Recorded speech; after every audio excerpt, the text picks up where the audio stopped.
This is the stuff dreams are made of. I'm writer-collector Ryan Condal. And I'm writer-collector Dave Mandel, and you're listening to the original movie prop collecting podcast brought to you by Heritage Auctions, HA.com. And they've got the big Stuart... It's like take 11. They've got the big Stuart Berkowitz Television Treasures Auction coming to you October 24th, 2025, down in Dallas, Texas. Go to HA.com, download the catalog, check everything out, and get your bids ready. We're going to be talking all about that catalog on this episode with a special guest. How are you, Ryan? I'm good. I think that's October. October, Stuart Berkowitz, Stavat Bakavats. Just unbelievable, yeah. This is what happens when I wake up and record. But anyway, yeah. That's all right. This is me trying not to fall asleep. So we're on opposite ends of the spectrum here. No, doing good. We are... My continued. We have 6 shoot days left. Countdown, yes. 1 week. My final Monday is tomorrow of filming season 3 of House of the Dragon. And we are, as somebody said to me, we are dragging ourselves to the end here. Dragging the corpse past the finish line. Is the rap party scheduled? Is there a rap party? Rap party scheduled. It's a little bit later because they have to sort of, make sure that we actually finish. And it's like we're gonna finish, but splinters and things like that. But yeah, and just giving people a little time to like take a break and then come back. But yeah, it's blood unit wrapped. So we run 2 main units, fire unit, blood unit wrapped this weekend with a very auspicious burning lots of things. Nice. At night on the back lot. And then we have a week of sort of 2 units kind of running, but it's like main unit and a splinter unit sort of running in tandem. And the splinter's doing some things, but I wouldn't say it's like core drama. I would say it's more like elements in some of our larger scenes that we didn't get in the main shoot. So some of it's stunt action pickup, some of it's literally like inserts on a hand opening. Sure. Letter or whatever, things like that. But it's become, our producers cleverly scheduled this last week to be able to do a splinter every day, and then has just been kind of filling it in with, editors are calling in saying, hey, it'd be great if we had this and this and that, an angle on this thing to transition over to here. So it's very nice this is not something we were able to do on Colony. We didn't have the time, money, or post going at the same time. But thankfully with a, big sort of fancy operation like this, we can do these things that make the show better, frankly, as you catch little things and do your best to absorb them to the end. But I'm very excited about the season that we've shot. It's 7 months, but it's felt like a year, just because it's been so all over the map and everything. But I'm feeling really bullish about what we shot, and a lot of people have really been coming up to me and being like, I think this is a really epic season we made, and people that work on the show, of course. But it's interesting to hear from crew. It's the guys like hanging the lights, have a certain perspective on the show that's right outside of my crazy sort of oh my god. But if you can kind of wake them up where they're kind of going, oh, this is kind of cool, like that's got to count for something. Yeah. So we shall see. About to move into post and all that, but it's exciting. It's exciting to be this close to the finish line, because it just felt like when we started in March and you said October, I would have been like, right. It feels like that's a fake date that's never going to come. So here we are. It's like the theory of relativity. Like I know it's X number of months, but I feel like that's actually like years in time and life. Yeah. Rap gift? Is there a rap gift, by the way? You got a rap gift? The people are up in orbit. Right. And time is just moving, and I'm the one in orbit, right? Because my time moves more slowly. I forget what it is. I'm somewhere. I'm trapped behind the bookshelf of my life, trying to desperately reach out to my children who've forgotten my name. How are you, Dave? I'm good. By the way, 1 year, I think the final year of Veep, we had our rap party on a Saturday night, and then we still had to shoot Monday, Tuesday, and Wednesday. Yeah, it was fine. No. It wasn't bad. They weren't bad days, but it was very strange. Because it was at the rap party, not a goodbye. It was just oh, see you Monday for a shoot. Yeah. Very strange. It's like happy hour after work. Yeah. I am good. Nothing too exciting happening here in the greater Los Angeles area. I'm trying to think if there's anything. Yeah, no, but it's been very quiet. What's new in props? Anything new in props for you? Yeah, I mean, I've been staring at this thing for the past couple of days. Our house is being worked on, and that means my collection room is being worked on. So basically, the design has been done for the sort of display cabinets that are going in there, and it's going to be this kind of like big L-shaped thing that sort of runs along. Yeah, it's like a rectangular room, and it sort of runs along one of the short sides of the room, and then one of the very long sides, and sort of floor to ceiling glass cases sort of built into the wall with nice depth. And then I wanted a lot of modularity in it, so I could install the things that I had now, and then move things around as things come in and come out and whatever.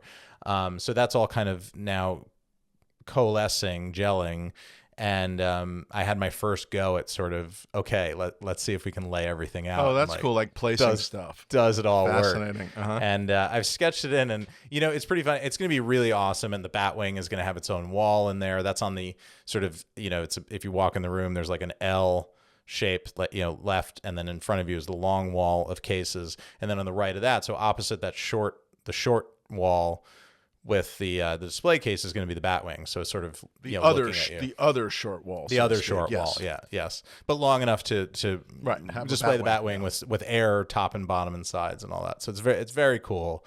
And then art will be on the back wall. So that'll be the Struzen and the Conan painting and all that stuff. So just starting to like do all of that, and it's pretty funny how like I'm like, well, there's space, but like I can't buy a Pee-wee bike. I don't think you can. It's just where will it go? Yeah, where will it go exactly? So, but it's just exciting. It's just very good. For so long, my collection has been hither and thither, and it's still a ways away. But it's just nice to be looking at a point when it's all going to kind of be able to be brought together in the same place.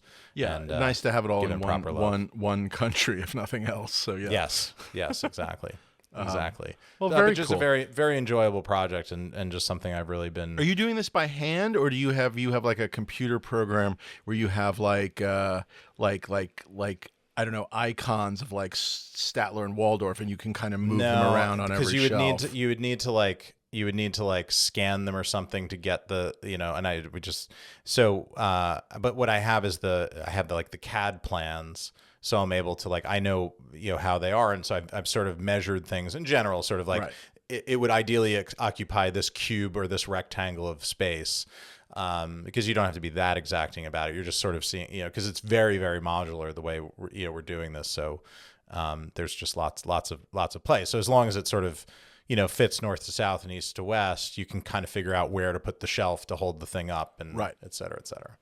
No, that's but it's been great fun. I feel like this is not a thing that a lot of collectors get to do, and I will only ever do it once. So I'm really trying to make hay with it, so to speak. Well, you think you're only going to do it once, but sure, that seems fine. I'm not going to tell you otherwise. Yes, you're only going to do it once. Absolutely. I mean, build a room from scratch, I guess, is what Sure. Okay. Yeah. Once. Thanks. Just once. Thanks. Yeah. Well, that's what's excellent. new in props? That's very cool. Mine's very minor, but it was very nice. Our old sponsor, Dave Pisani from Dave's Workshop, reached out about my my Stanley Kubrick Christmas card, and he sent me a couple of options of work that he's done with kind of like. I guess sort of like a lucite square that kind of shows off both sides. So he showed me a couple of those that seemed like it would be actually very cool.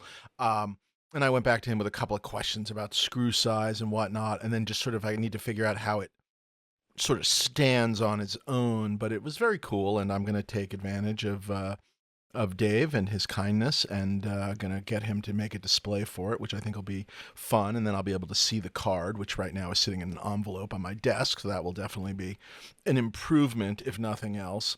And the other excitement coming up this week, of which maybe I'll try and film something, maybe if humanly possible.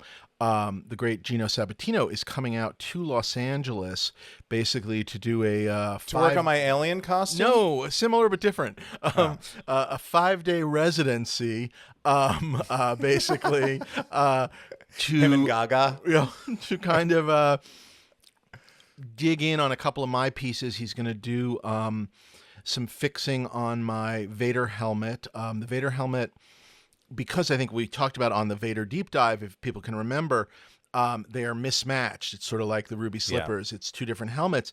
And so at some point or another, someone put cement, like a white, like sort of cement to stick them together, the two pieces of the rings.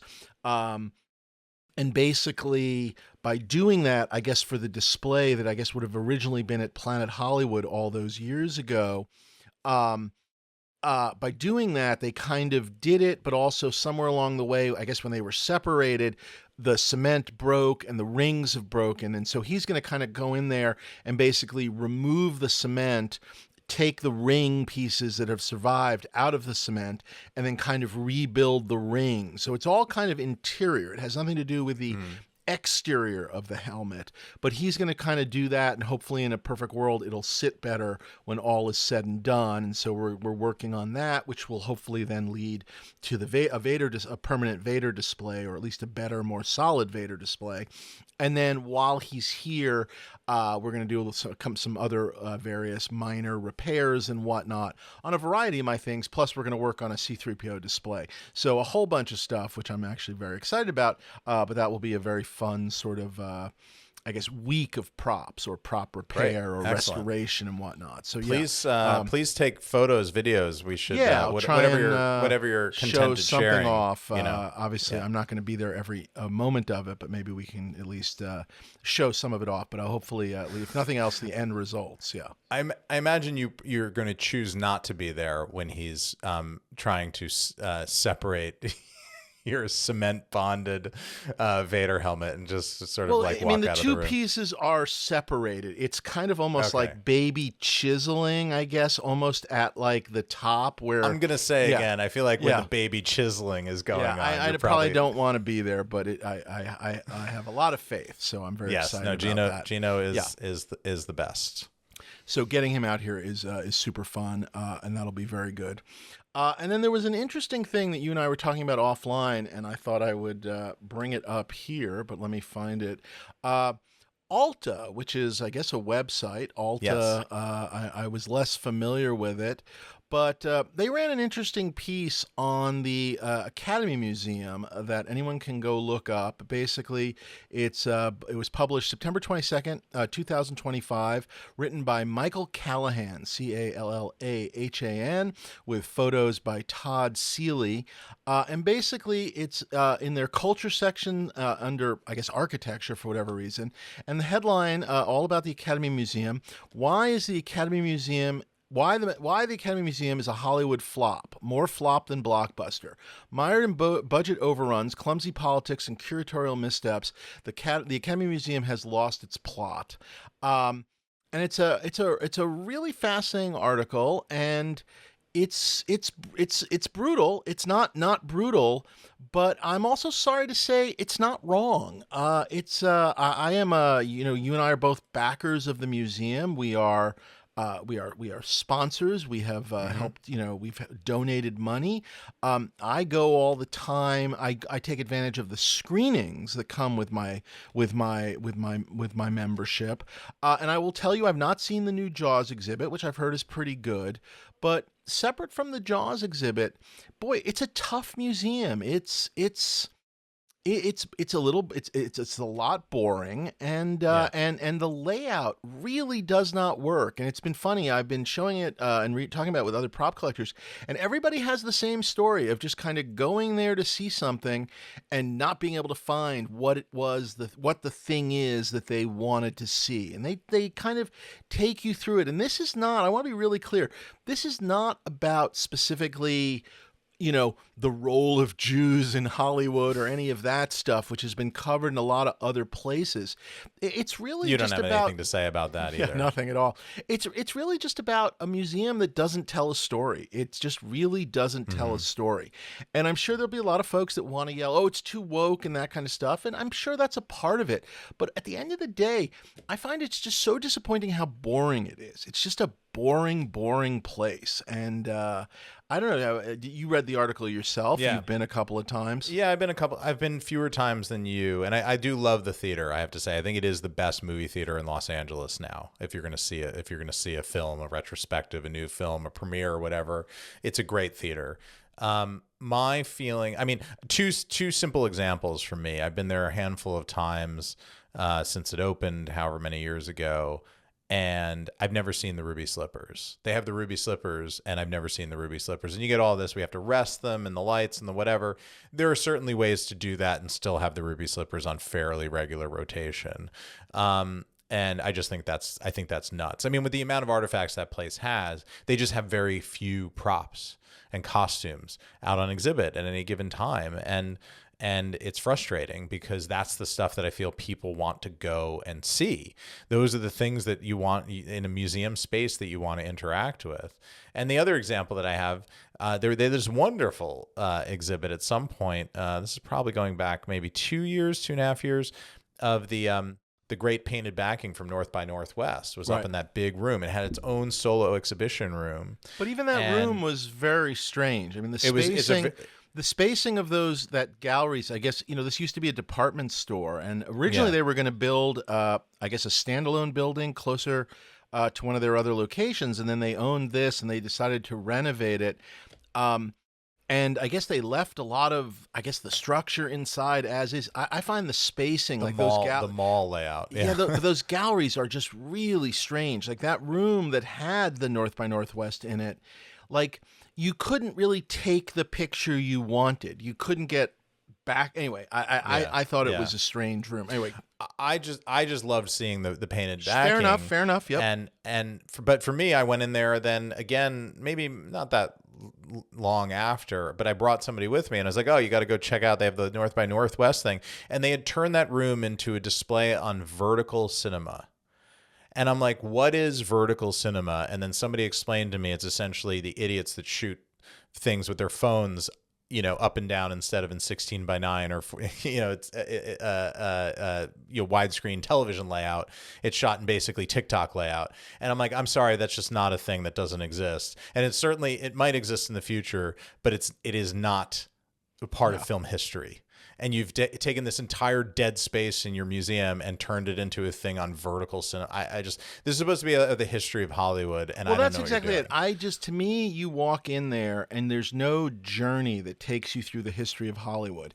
And there's also no journey, if you wanted to go smaller but equally interesting, that even takes you through the journey of the history of the Academy. Like, either of those things would be an enjoyable sort of layout. And it's just not. It's just not. It's just a very, I don't know. There was the brief history of the problematic Jewish moguls who founded Hollywood. Parentheses, not so problematic, I guess. I don't. Yeah, I just don't even know. Look, I'm not giving up my membership. I will continue to back it. I will continue to go and try and patronize it and whatnot. And I will, certainly the screenings are good. I just wish it were better. You hate to say this. It's like my kids have no interest in it. They were bored to death, and once was enough. And that's it. That's, to me, the shame. Is the stuff is so cool, and just I don't know, just not strong. But it's we'll put up a link to the article. Truly worth checking out, and just interesting to see people talking about it. And by the way, with this Jaws exhibit, again, haven't seen it yet, so I want to be really clear about that. But, someone else pointed out, the anniversary of Jaws was celebrated this summer, the ultimate summer movie, and yet they, of course, opened their exhibit in the fall. And just, again, these things just seem like lost opportunities. That's the shame of it all. It just feels like a lost opportunity. Anyway. Yeah. A bummer of a thing, especially because we're here in LA. I guess onward to the Lucas Museum of Narrative Art. I have hopes for that. I'm very much looking forward to that. We'll the Lucas see Museum what goes on there, and then we'll shit all over that when the time comes. Of prequels. But you know what's not a lost opportunity, Dave? What? The chance to talk to Rob Klein about the Stuart Berkowitz catalog. The great Rob Klein. Let's bring him on. Friend of the show, Rob Klein.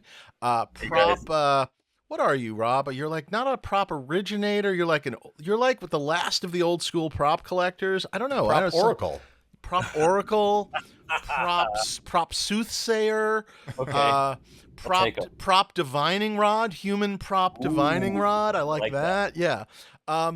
Dave, I just want to say that your place is more fun than the Academy Museum. Well, you're very kind. You're very kind. I would agree with that.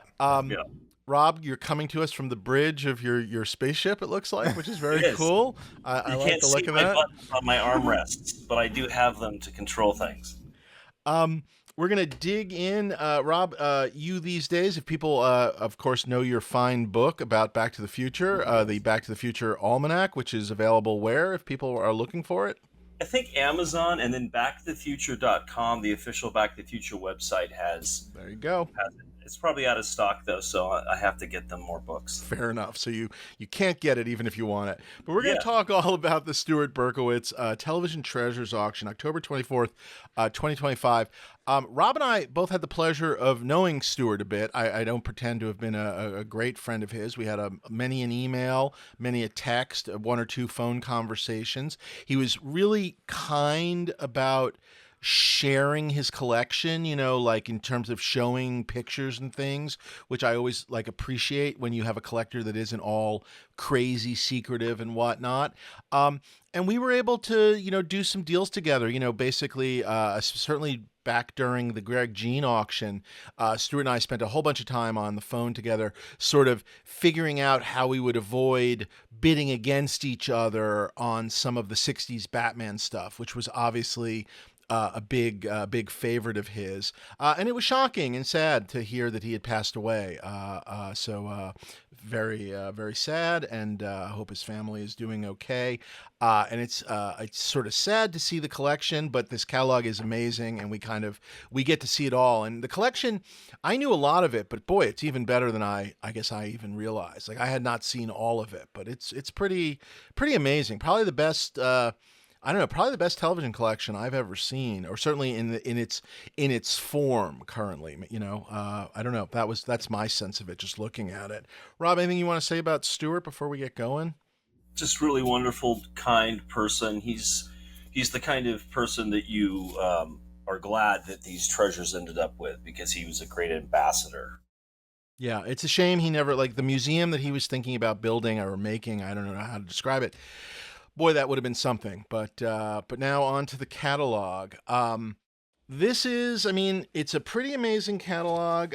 Just the back cover with all these Batman pieces just, on it are just fabulous. And I don't know the best way to dig into this, but I was thinking maybe we go through it almost by different by show. By show, exactly.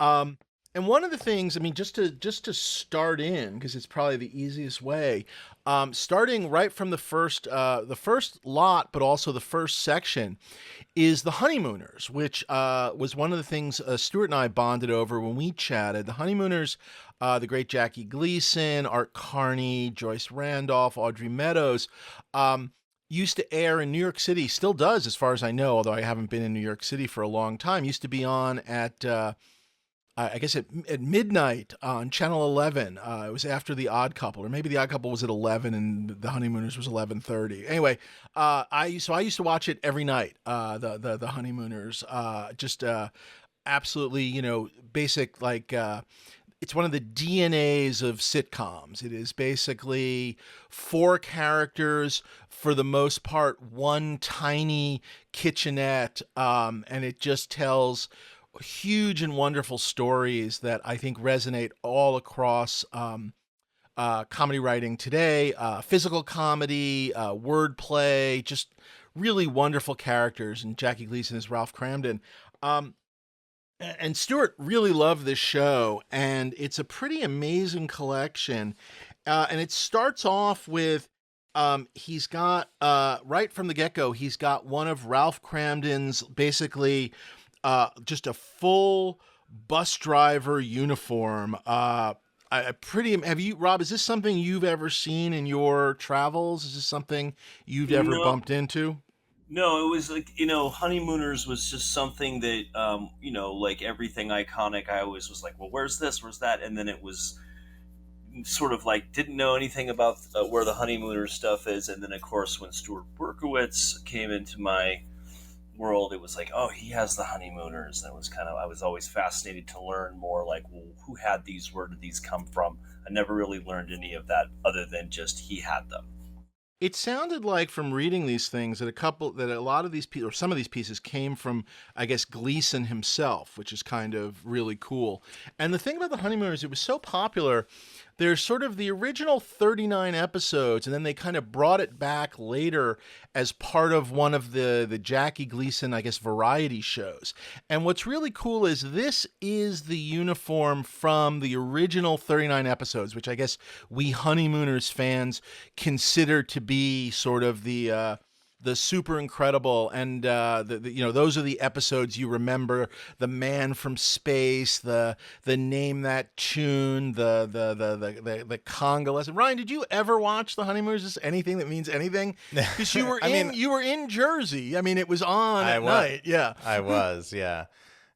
No, it missed me. I mean, this would have been something if I had seen it. Of course, I know, what it is and Bang Zoom and all that. But this would have been something that I would have, if I had seen it, it would have been on Nick at Night. It would have been on Nickelodeon's sort of restoration of and that's how I saw 60s Batman. It's how I saw Lassie and Dennis the Menace and the Monkees, and this might have been on it. It was not something, I don't remember it being on Nick at Night. So thus I didn't really have exposure to it. And, I mean, it's just a show that, even my parents were really too young to have seen it. So it was really a show that my grandparents, watched and they talked about and that sort of thing. So I don't think it was ever either passed on to me either. Whereas like 60s Batman was something that my dad watched when he was growing up, and my mom loved Dennis the Menace. So those things, because they were later on, they filtered down when they were on Nick at Night. Yeah. Yeah. Well, I have nothing to say about this collection. It's hard to say. And again, it's hard to tell you, like, go out and watch all 39 episodes, but it is worth, honestly, download an episode or two and just it's just worth, just check it out. Like, I mean, even though it's from again, like, whatever the like, I guess the early 40s, late 40s, early 50s, I guess early 50s, they're timeless, even though they are obviously dated. Just pretty incredible. And sort of the Flintstones kinds of plays off of it. It's not exact. It's sort of sure. Flintstones kind of was a cartoon, I don't know, sort of ripoff of the Honeymooners, more or less, in terms of. Now that I saw. Yeah. So you've seen the Flintstones. Can we talk about the Flintstones? Anyway, this is the real piece de resistance of the collection. It's the full suit. I believe the undergarments are not, like the shirt and the tie are not part of it. He doesn't have the hat, but it's the full suit, including the Union pin, which I guess Jackie Gleason himself valued because it was given to him by the real bus drivers union, and he was proud that they liked Ralph and Ralph supported them and all of these things. This is the true treasure of the collection. It's an incredible collection. If we jump forward a little bit, they've got some of they have Alice. The kitchen sink. Well, they have the kitchen sink, but they have a couple of awards things. This is the kitchen sink. You can see there from the simple set, which is pretty incredible. It had kind of a little curtain around the bottom of it. So this is a kitchen sink piece.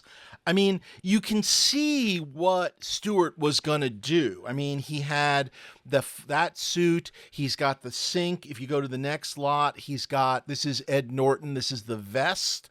I think these are from the later batch of episodes. So this is not an original vest from the original 39, but it's still an Art Carney Ed Norton vest. By the way, Art Carney from the original production of The Odd Couple. Which on the stage version of the stage Couple. the yes, stage exactly, okay. Yeah. And then jump ahead, you get another one of the suits. Again, this is from the sort of second batch. And these, as you can see, these were in color. These were a little later. But here you get a full suit with a hat. But you can even see from the photos, you can see Gleason's a little older and whatnot. But still pretty amazing. And then going forward, a couple of more pieces of the furniture. Again, these are from the later version.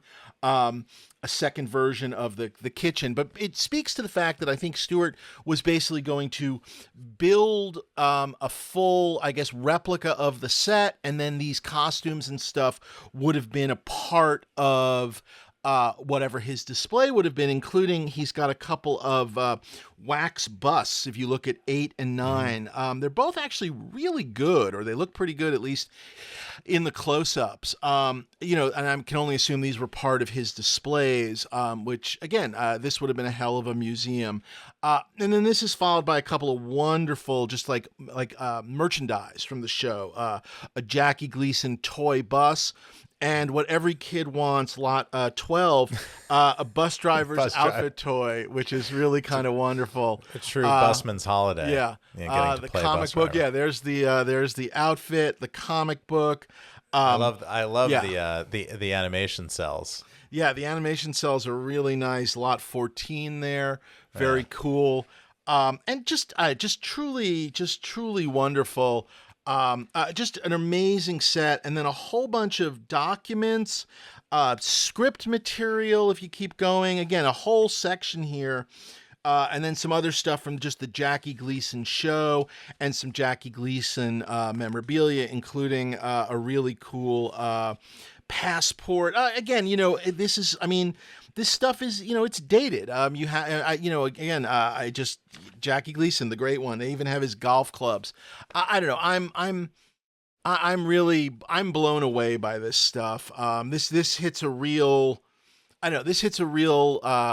like I said, sort of comic building block for me. I don't know. I'm very excited about this. I find this to be a stunning. I know it's not for everyone, but I find this to just be like if this was the catalog alone, I would find this stunning. Everyone may not be in agreement, but I find this to be just truly stunning. Rob, in terms of like what other people have, is this all of it? Is this the collection? Have you seen other stuff around? I mean, particularly the thing that just gets me is because it seems so rare and so impossibly old is lot 1, essentially the costume, Ralph's costume from the initial run of it, the 50s run of episodes. But is there other stuff from the 50s out there, or no? From the 50s, of course, but from the Honeymooners, I mean, I think it all went to Stuart, it seems. Like just the kitchen sink, it's just mind-boggling. That's great that survived. Yeah, it's funny. I was just going to say, if you read the descriptions, a lot of them sort of sometimes talk about these pieces being in auctions back in the day. Various, it lists sort of the history, which is lovely. And then a lot of times it will sort of say like, purchased by special treaty by Stuart Berkowitz, which basically means he hunted these things down, the people that bought them in auctions originally, and basically bought them directly. So he really deliberately went about building this collection in a really incredible way. And I've not seen at the various other Hollywood museums and whatnot here in LA, I mean, they don't seem to have other Honeymooners stuff that I've ever seen. So this is the type of stuff that you would wish was at the Academy Museum, and then you stop and go, "Oh wait, it's a television show," but it still would be, this is great stuff. I mean, there's a good reason for the Television Academy to make a museum too. There's lots of great television stuff to display. They should certainly. I'm sure they're completely scared off at this point, but yeah. The nice thing about this costume, if you look at it there on the right, the image on the right, that would work great in vertical cinema. If you look at that, it's really vertical. I mean, that's nice really callback. One of the best things I can say about the costume is how vertical it is. Just an incredible section. Go watch an episode of The Honeymooners. Do yourself a favor and check it out. I know I'm an old man, but do it. Ryan, do it. Everybody else, do it. Check it out. That's your homework for this week. I'm gonna do that. And by the way, he an incredible comic actor and also just an incredible actor. He was in The Hustler with Paul Newman. I don't know if you've watched that recently. So good, and I think nominated. I can't remember if he won or not, but nominated for Best Supporting Actor as Minnesota Fats in that. Really, just incredible. Really, just an amazing actor. And also the star of The Sting 2. So there's that also. Yeah. I don't think Stuart collected on The Sting 2, but really, Does really anybody wonderful. collect on The Sting 2? But Dave, was he in the Two Jakes? Dave, Sadly, no. Is this something that you actually might consider adding next to Luke Skywalker and I will say the following: the Ralph Cramden, the main suit from the original run. It looks like it has an opening bid of 20,000. I have no idea where it's going, and by all means, it should sell for more than a lightsaber, as far as I'm concerned.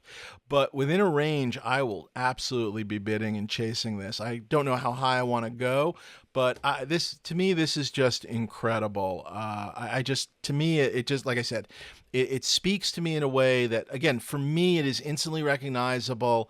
To this day, I can quote episodes, so I love it. But we'll move on from the Honeymooners and hoping that people have not just crashed their cars and turned off the podcast.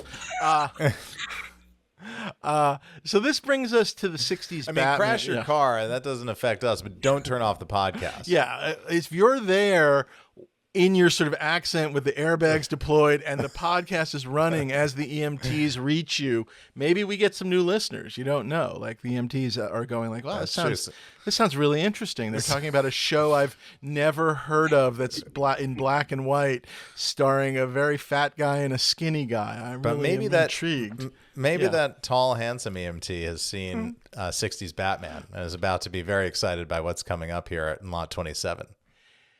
I feel like the 60s Batman section, which is just a definitive collection of 60s Batman, is what Stuart, if people knew who Stuart was, this is what they knew about Stuart. That's how I just knew him from talking to you guys, essentially. I saw him as the 60s Batman guy. And the reason a lot of this stuff wasn't out there and didn't circulate was because it was locked up in Stuart's collection.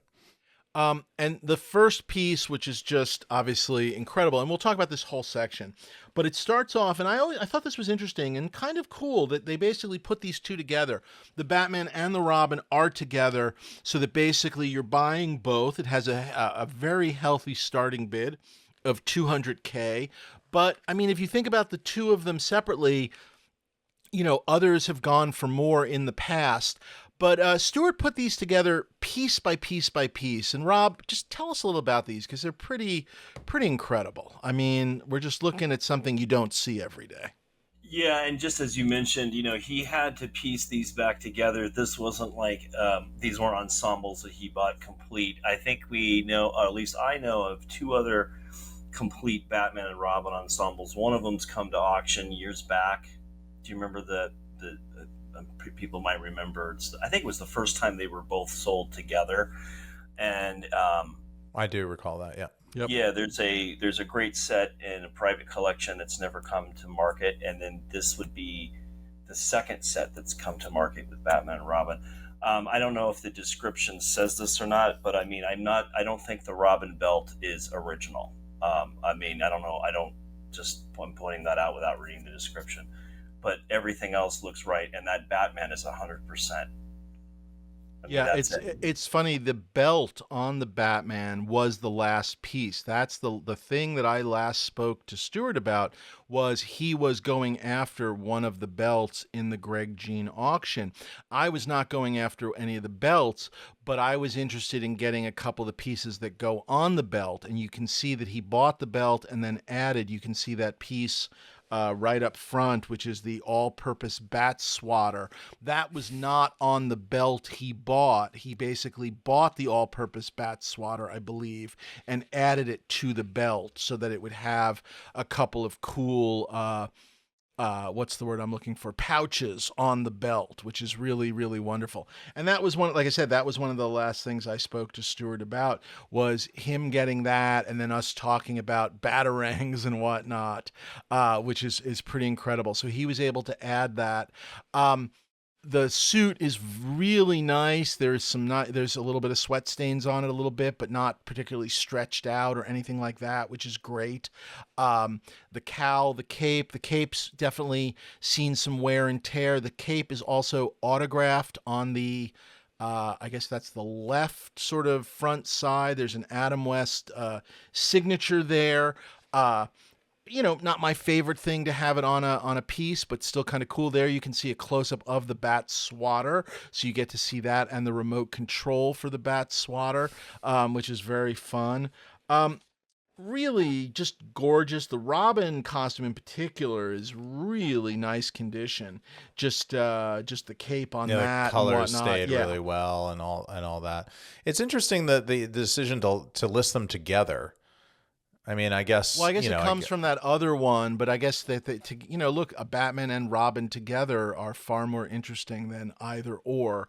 And I think the Batman lives. Look, this is my own theory. The Batman lives on its own. I think there are people that are willing to buy Batman, but I think if you have Robin alone and you don't have the Batman, I bet you it sort of floats a little bit. You know what I mean? Like it's a less interesting piece. So by putting them together and kind of committing to instant collection, I actually think you're making it a lot more interesting. I don't know. That's my take on it. I agree, yeah. Rob, have you had pieces of costumes over the years, but never a full one, right? Yeah, it's interesting, and this is just a theory, but I had a beautiful Robin cape, the silk. Robin's was silk, Batman was silk, it was really nice. And then I ended up realizing I'm probably not going to find the vest. I parted with it. I had heard that they had the person who bought the cape, not from me, but as it changed hands from the person that bought it from me, sold it to someone that was going to cut it up for those like trading card swatches.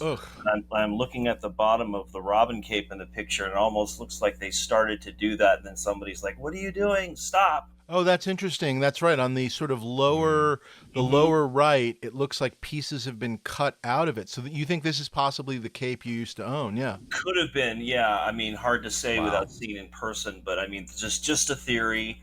And but yeah. So when I had known Stuart, he was looking for the cape. So this was something that he had found that I had never got the update on, of course, until now seeing the catalog. And of course, just to underscore how it was pretty magical that Stuart had the whole Batman suit with the exception of the utility belt. And then, of course, when Greg Jean passed, Stuart was able to get a belt from Greg Jean's collection for his Batman. So the fact that he was able to complete that in his lifetime, it's just awesome. Yeah, he was able to put that whole thing together. Yeah. This collection keeps going. There's we jump to the next lot. Just before we jump on, Rob, how many? I know Surviving you went through. How many of these do you think were probably made over the course of the production of Batman? Costume wise, yeah, for the print, Batman and Robins essentially. For me, I've never definitively found that answer out. I mean, maybe there are other guys that have done way deep dive, like perhaps maybe Stuart knew, but I just know from photographs that I've seen like a box with like 3 or 4 bat cowls in them. Meaning that there may have been more, perhaps, but I would guess that proves that there was 3 or 4 at the time. I have personally only seen 3 bat cowls, and they're all in various states of, like, there's this one that Stuart has, which I guess was the pink cowl or the contaminated cowl. Yeah, there's an episode where it gets turned pink, right? They spray painted it pink for the gag, so to speak.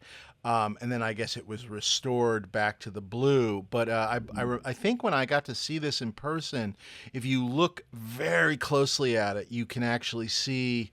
You can see it, yeah. A little bit of the pink remnants of it. But it looks fantastic. But so that's that one way or another. Yeah. So I know of 4 bat cowls that I have had that I've seen in person. Oh, I actually have not seen Stuart's pink one, but of course we know that's the real deal. So that one plus the other 3 that I've seen in person, there are 4 cowls that we know exist. But you don't think even though it was TV and they made a bunch of episodes, you don't think they made a big ton of costumes? You think they were just kind of reusing it until they couldn't? Think so. Yeah. It's not as bad as the Adventures of Superman, where you see like the last episodes and his ass is literally falling off the costume. Yeah. but yeah. And of course, when I say that with the cowls, they're in various states of, like they has like a helmet understructure for Batman, and I've seen cowls that literally was like what we'd call the bat sack. It was literally just the material that had been like, wrenched off of the helmet part, for whatever reason. Yeah. And this, well, that makes this lot all the more special. Yeah, that this has the cowl with the helmet under the helmet. The structure is there with it, and which just is kind of cool. The completeness and the fact that they exist and the condition and all of that. Like Superman, there definitely was a period of, I think, a lot of bat suits sort of flooding the market that were always sort of said to be from Adam West, whatever the hell that means. And I think there were a lot of fakes, and so you kind of had to wade your way through those to find ones that were used either actually by Adam West or by his stunt guy. What was that guy's name? Hubie something or other, right? Oh, Hubie Kearns, yes. Yeah. Mm-hmm.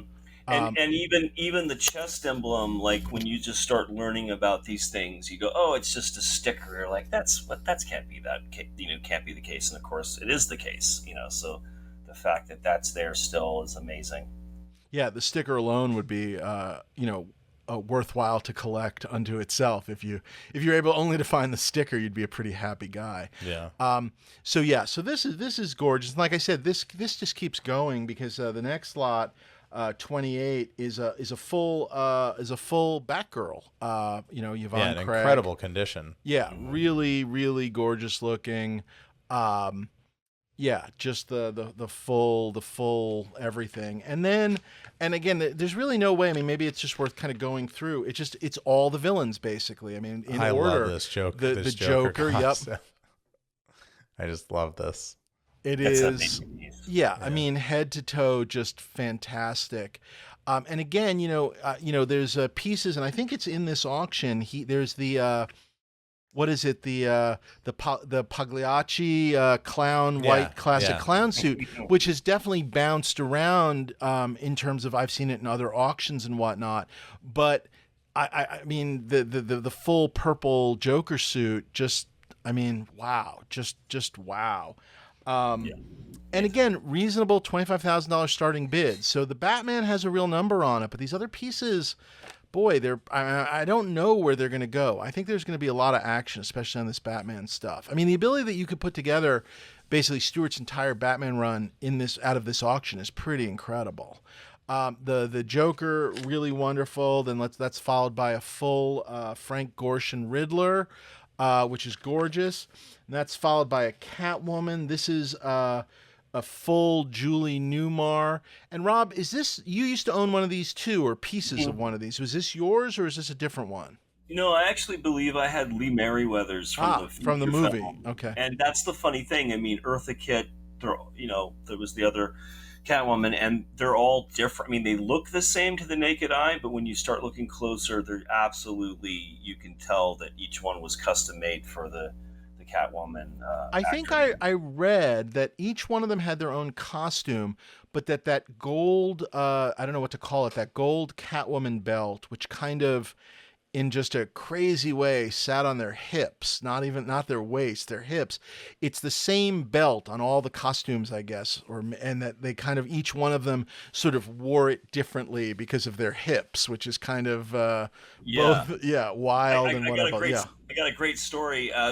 Real quickly, so the Batgirl belt buckle, or the Batgirl utility belt, is built off of the Catwoman same kind of gold belt. Oh, interesting. And I remember you can see that, talking to Yvonne Craig, who played Batgirl, and this was when I had owned the Catwoman. I was talking about how on the hips there's like these hooks that kind of go opposite directions to lock in the belt on the hips. And I was talking with Yvonne Craig about that, and she goes, "You're the first person I've ever spoke to who was talking about the costumes that I knew how to correct original piece, because nobody knows about those details." And of course, for the buyers or potential buyers, I mean, that is a real Catwoman. I mean, that's same with the Batgirl. It's got those hooks that lock the belt in on those hips. So, wow, costume detail.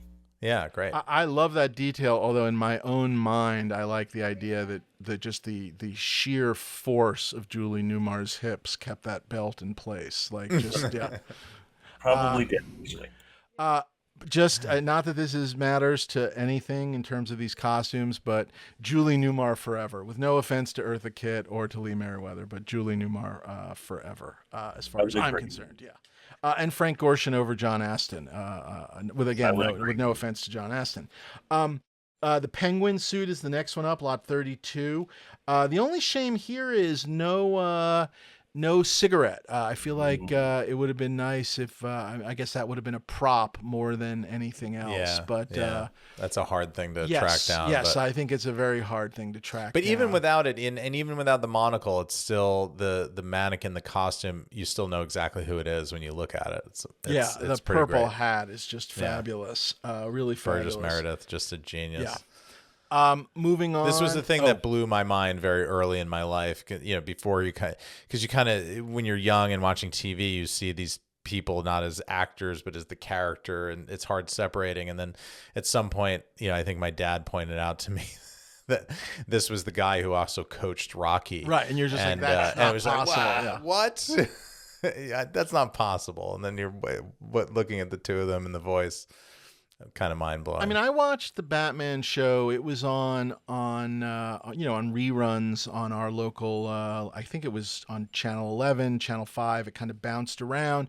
They would play the movie on the ABC weekday afternoon movie. They'd play that at like 4 p.m. or something like that. So I watched the shows over and over and over again, and it wasn't until I was into my teens, like a teenager, maybe when one of the first books about the series came out, where they kind of were like, blah, blah, blah, blah, blah. Cesar Romero refused to shave his mustache. And I'd been watching the show for years, and I just went, what? And then I kind of looked, and of course, once you hear it, it's just like, oh, right, there's his mustache. You can never unsee it. Never thought twice about it. Never cared, never saw it. He was the Joker, and none of it bothered me in any way, shape, or form. So yeah, I never thought about it once.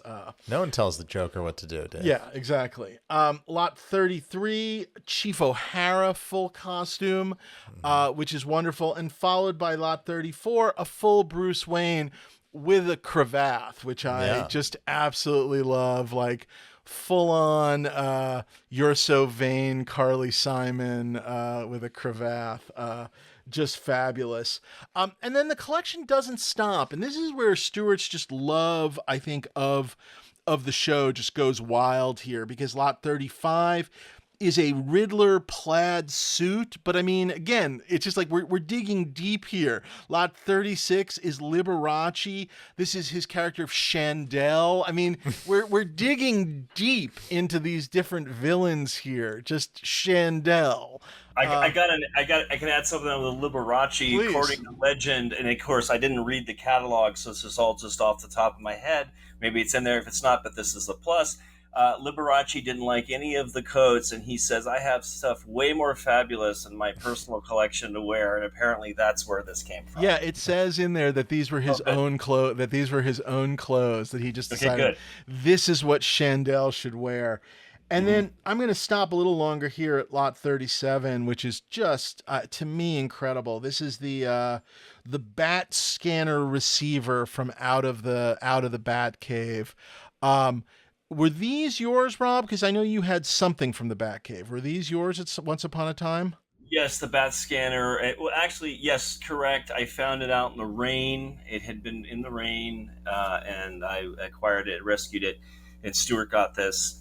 And this thing is on almost every episode, appearing as a different name. Right, they would label it differently in the cave, but it was always in the cave. What kind of condition were they in when you pulled them out of the rain? Because they look pretty good. How much restoration did you have to do? Very well. Yeah. The panels, I don't know the panels are a whole different matter, but the actual sort of cabinet, as you will, it pretty much just needed some cleaning, and what they don't show is the mechanism is intact on the inside to spin the radar, which was amazing. And it even says, it said Fox. It's great. So the thing on the right, the spinning, the radar spins on the right. That's incredible. Yeah, and they do have the original green mechanism disc on the inside as well. So that gives it sort of moves around and gives it that Exactly. sense of whatever lively radar and whatnot. literally a pulley system that would rotate. I never got it to working condition. Stuart actually had told me, he says, well, I have a full-time mechanic that takes care of his fleet of vehicles, and he says we should be able to figure out how to get it to spin, no problem. And I was like, awesome, but I don't know if they ever did that. Was he a car collector too? Oh yeah, I think he was like a movie car collector, right? He was so macho, and we talked about this. It's like, not only did he have like the Batmobile, or one of the barest Batmobiles, I knew he was absolutely out of his mind in a wonderful way when he had a actual Batcopter.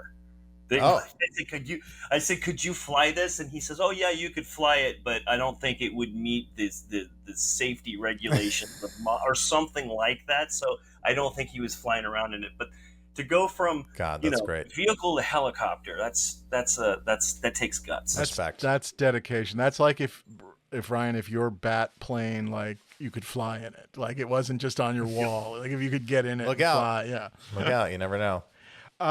So starting with lot 38, we kind of get into the Batman 60s hand props. And a couple of these may look familiar. Some of these came from the Greg Jean auction. Again, this was some of the stuff Stuart and I were talking about during that auction. So first up is just truly amazing. This is the Hero folding Batarang with the pouch that goes on to the bat belt. So incredible if you have a bat belt, and even without a bat belt, I think it really sort of stands on its own as like sort of a just kind of perfect Batman prop. I mean, really, really just perfect. Like, you have this from 60s Batman and you're done. You're good. Yeah. Yeah. Lot 39 are the bat claws, which they use to, climb up a building. Yeah. Exactly. With the I remember thing these. that says, we talked about these in the Gene auction. Yeah. Mm-hmm. That's how long this podcast has been around, Dave. We're now talking about referencing lots auctions that that we've covered they've on the looped show around. Yeah. Lot 40 is the Robin folding Batarang, so it's a little smaller than Batman's. I believe we did a joke about that back in the day. Can I just add real quick? Add. Just to plus it out, and also Batman does use that style of Batarang, so it's very easy to say, oh, it's smaller, it's for Robin, but Batman does use that. So if you watch the episodes, they're kind of used interchangeably a little bit. Very cool. The Breather, lot 41. This was not in the Greg Jean auction. This was something I guess he had found at some point. That's very cool. Yeah, really cool. Kind of almost like with a sort of a shark nose on it, but really, really great looking. Just very gadgety in a wonderful 60s way. Yeah. Lot 42, one of the Bat radios. This is a piece that had some restoration to it, but still really nice looking. I remember again, we're now starting to see some of these pieces that I remember showing up in auction, and you kind of go, I wonder what happened to that. And what happened to it was Stuart got it. He either won it or tracked it down and got it, which is pretty amazing.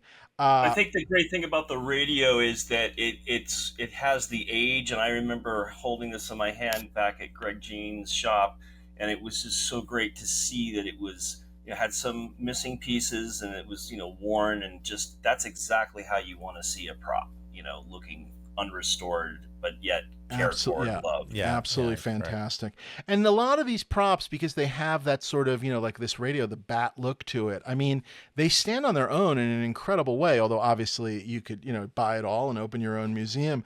Lot 43, a penguin umbrella, one of the gas umbrellas, really cool.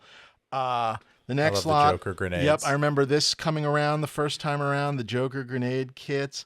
There was also a Joker he had his own bat belt, a Joker belt, but we've never, did they make that special, or did they turn a bat belt into a Joker belt? Do we know? It absolutely exists, because I know people that saw it with their own two eyes in the 70s, around the time Greg Jean got his collection, only it has never surfaced. Okay, so somewhere out there is the Joker belt, which is pretty amazing.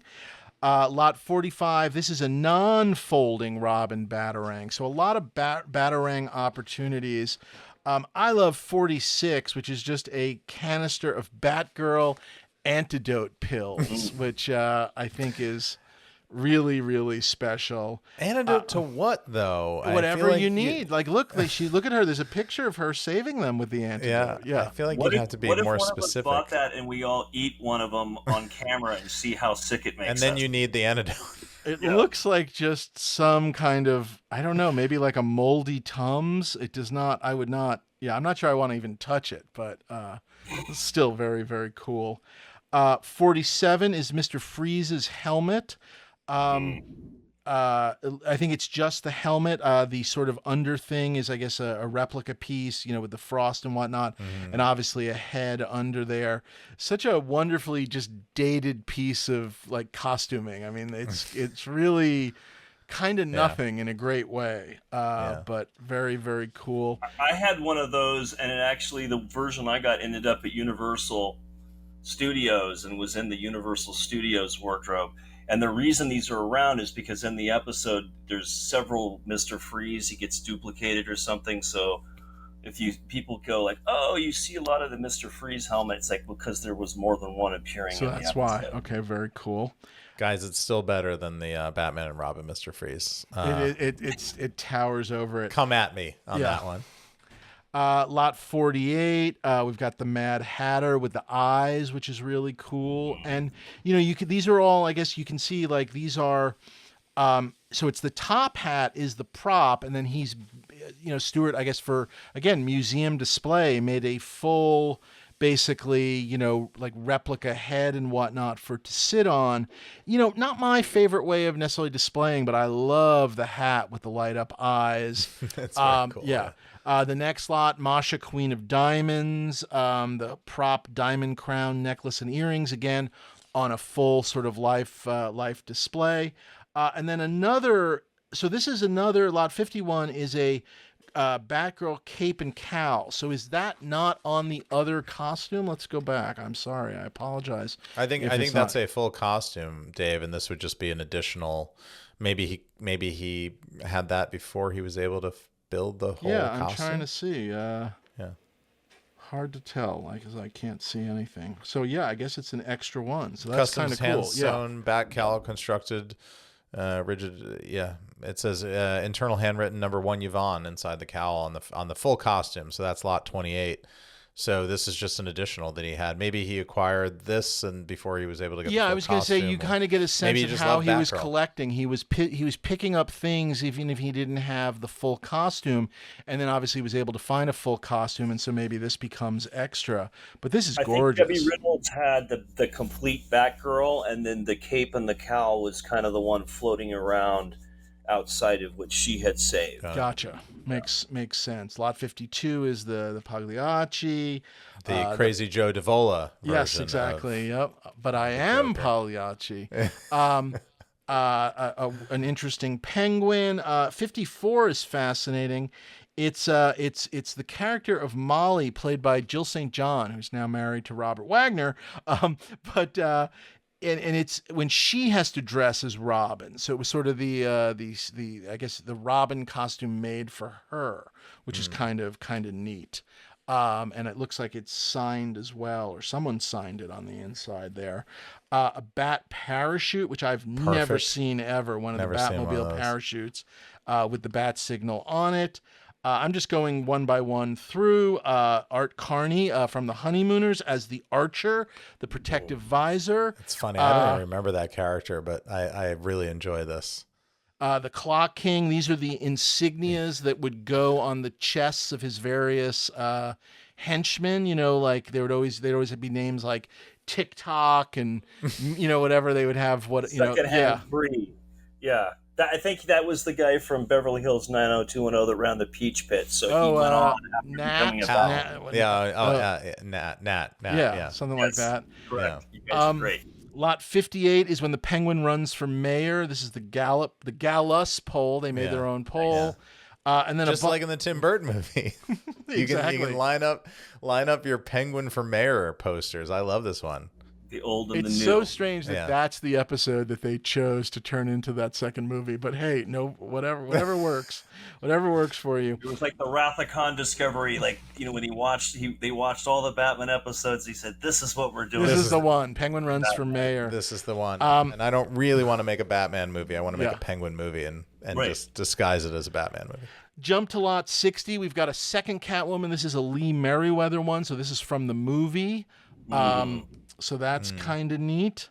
And then, God, I remember some of this stuff. The lot 61 is the Penguin submarine miniature. This is, I think, came out of a Planet Hollywood auction years and years ago. Again, Stuart ended up with it, including 62, which is the Periscope, which I always have loved. The Penguin Periscope, which kind of works on its own.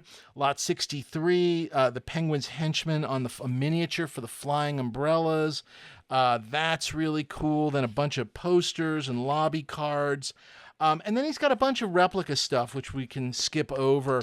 Again, various just replica toy stuff, guitars, all really neat. But boy, oh boy, this I mean, what a section. Incredible Batman just collection. incredible. Rob, where's your brain as somebody that's been looking at this stuff, has owned various things? Are you a player on this? Is this something you're going to be following? Has the time passed? Where's your brain? Because all I want to do is win it all, and I know that's impossible. Yeah. I would like to find the person who buys the Batman and Robin, and then they're more than happy to buy my Robin belt from me to put on. There you go. But I would love to see this stuff kept together. I mean, there's been other collectors that have done a wonderful job and had great Batman things, but Stuart is the first person to combine the great costumes and to take the great props, of course, that Greg Jean had, and then even the bits and pieces that archivists such as myself had and put them all together. And I don't want to even dabble because I'd love to see one person buy everything. It would be incredible if this somehow stayed together and went into a museum. I I don't know what museum. What do you think? Yeah. Can you talk you into it at all? This goes right into my guest room. No, look, I think the Batman of this stuff is going to make it kind of go crazy in a wonderful way. But just amazing to see. Just bravo, Stuart. Indeed. Yeah, Indeed. well done. Sorry you're gone, but well done. I think if I could take anything, I think the Joker, the fuchsia iconic Joker would be one for me. That's the one. I get that. I love all the costumes, but I guess I do love that folding Batman Batarang in the pouch. I do love that. In terms of things that I think are winnable, maybe. I don't even know. Ryan, if you gun to your head, get something or just for fun. I'm with Rob. The Joker. I get costume. it. I get it. Yeah. Because to me, there's so much kind of Jack Nicholson DNA in that, and like you can imagine Tim Burton. I'm sure he grew up watched the 60s Batman series, and I could see his darker, more gothic vision of Batman, but I could see the character that he liked and was attracted to in that series was not Batman, but the Joker. And like, even though Jack Nicholson's Joker is a much different thing, you could see there being, I don't know, just projecting my what I know about Tim Burton. Right. You just see there being DNA there, and everybody knows how much I love that movie. But no, I was just wowed by that costume and how complete and perfect and condition wise it is, and just how well it displays. I mean, it almost looks like too. It probably was one of the ones that was in the water tank when they were doing the movie scenes on the submarine, because Batman and Robin kick all the villains into the water, because it kind of has that sort of water wet, shrunken, shriveled quality, which is just, to me, dry clean only. Yeah. I think it's very safe to say. Oh, I see what you mean. I'm looking at sort of the scrunchiness. Yeah. I guess I would say. Look, I think the Batman Robin are going to go crazy. I think the villains are all going to sell, but I think the Joker will be the second highest number. That's my guess of whatever the number is. Yeah, exactly. It went for like 80,000 without the jacket a while ago. So that's pretty not going to stay at that opening bid. The catalog. That's to me. That's the biggest single section. Yeah, that's the bat signal.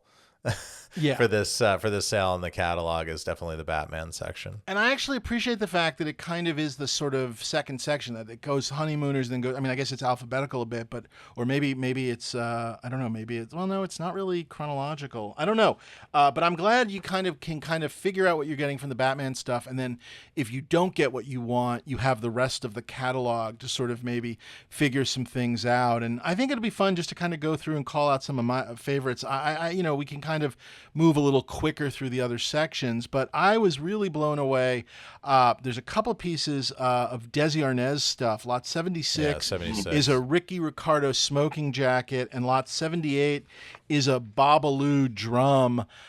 There's an incredible new biography of Desi Arnaz by Todd Purdom that's out. I just got it. I'm about to start it, or I'm close to starting. I'm trying to finish a book right now, but I'm dying to read it. Desi Arnaz, he's the businessman.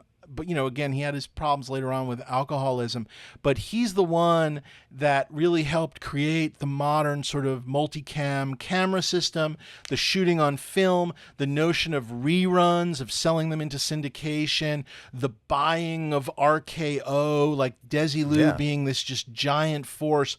The guy was just a genius for sort of... We have him to thank for Star Trek. Yeah, I mean, just for, sort of a guy trying to scrape by, who are people were like, oh, I don't understand what he's saying. Like just a real wonderful, just real brain in the business that I think doesn't quite get his credit, but I'm hoping that the Todd Purdom book does. So I think both those pieces are fabulous. They jump out at me.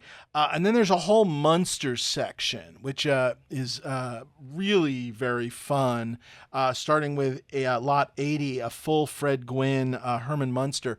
Fred Gwynne, the judge from My Cousin Vinny, and by the way, former president of the Harvard Lampoon, if I can give a shout out. There you go. Yeah. All right. And by the way, not only a brilliant actor, also the star of, what was his show, Car 54, right? He was Muldoon or something on Car 54. Where Are You? Long, wonderful career before obviously died a few years ago. A wonderful artist as well, and there are did a bunch of children's books that he did the writing and the art for, that I think is a side of his career that people don't know. But they've got, basically, we can kind of jump through this here. 82 is a Lily. 83 is a Grandpa. 84 is Grandpa's electric chair. When I was a kid, Grandpa had a restaurant in the Village. Down in Greenwich Village, there was an Italian restaurant called Grandpa. And he was basically, I think someone else owned it, but he basically, Al Lewis, would kind of hang out. He was sort of not exactly the maitre d', but he kind of would come around table to table to table and just bother you. It was very funny. It was like the East Coast version of Alan Hale's Lobster Barrel. There you go, exactly. East Coast, and he also kind of drive everybody. Yeah, kind of wander around. He was always dressed in an outfit that wasn't exactly a vampire outfit, but was close to a vampire's outfit. And I think they would become a part of your meal where you just you'd reach a point in the meal where you wanted Grandpa not to come around. You just wanted to finish. Like Alan Hale would sign stuff, and you're like, well, Mommy, why is he signing that? Why is he writing on it? I don't know. It's so funny. This is excellent. I didn't know any of this. Yeah. Rob, you have some Munsters stuff, yeah? Oh, actually, I don't. I've always loved. It's always was hard to get because of Munsters enthusiasts like Kevin Burns, who, the great documentarian. He's a Munsters fan. Oh, that's very cool. That was his thing. Oh, Ken Burns. Ken Burns, yeah. Not Ken Burns. Kevin Burns. There's two Burns. But yes. Wow. I think my favorite thing that Kevin Burns did was the story of You sure it's not Ken Burns? Maybe if your name is Burns, you just get that great documentary gene. If your name is Burns and it starts with a K, I would do anything in the world not to be in documentaries. Yeah, exactly. Yeah. Pick a different career.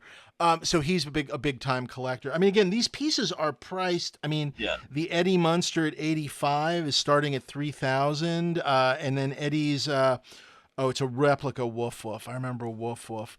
But again, an instant Munsters collection, a full. Again, you can imagine the Stuart Museum. He had basically everybody but Marilyn. He had from the Munsters, and then starting with lot 87, he's got full Gilligan. So he's got a Gilligan shirt followed by a Gilligan cap. He's got a skipper hat. He's got this is a Marianne, lot 90, from when she thinks she's Ginger, when she gets bonked on the head. Great episode. 91 is a Ginger costume sketch by Nolan Miller. That's very cool.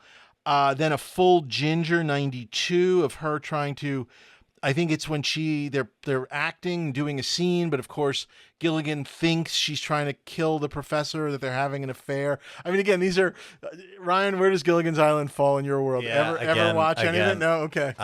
So you know it exists. You know it exists. I know I could probably sing the theme song. Okay. It's one of those things just like burned into memory. Right, you I learn guess. it even though you've never seen the show. Yeah, exactly. That's really funny. No, I'm fascinated by lot 95 that Russian cosmonauts somehow set down on Gilligan's Island. I do enjoy this storyline very much. I mean, everybody landed on that island at some point, but yeah, Russian cosmonauts are kind of great. This to me looks like the kind of thing where you realize later on these were in the cantina scene of Star Wars. You know what I mean? Yeah. Like in the background somewhere, they like just had a couple totally of put like those guys with like slick back hair ordering drinks at the bar of the cantina. It's just like, where's that weird suit from the cantina with the orange strap? Oh, here they are, the cosmonauts from Gilligan's Island. It's like Bo Sheck or something, like has a suit like that. Yeah. Or whatever his name is. I do love I 94, by the way, which is Thurston Howell's teddy bear. Very Mr. Burns, if people never realized that was sort of a salute to Thurston Howell. And then an incredible Lost in Space section, starting with lot 96 with Will Robinson, Bill Mummy, as of course, as in Danger Will Robinson. This is his sort of, I guess, kid ensemble. I don't know what else to call it. A show that I watch that I have so little memory of, other than I remember Danger Will Robinson, I remember the robot, and I remember the Dr. Smith once he kind of became, I guess, less evil and more sniveling, more sort of like, oh, Will, we're going to die. Like that's my Dr. Smith, really good. Mr. Hand, That's really good. Mr. Hand. Yeah. I know this show a little bit. I feel like I saw a little bit of this, but the thing that I'm staring at now with lot 96, the Will Robinson costume, Rob, do you think that this is the basis for the Wesley Crusher, like next gen season 1 costume? Doesn't it?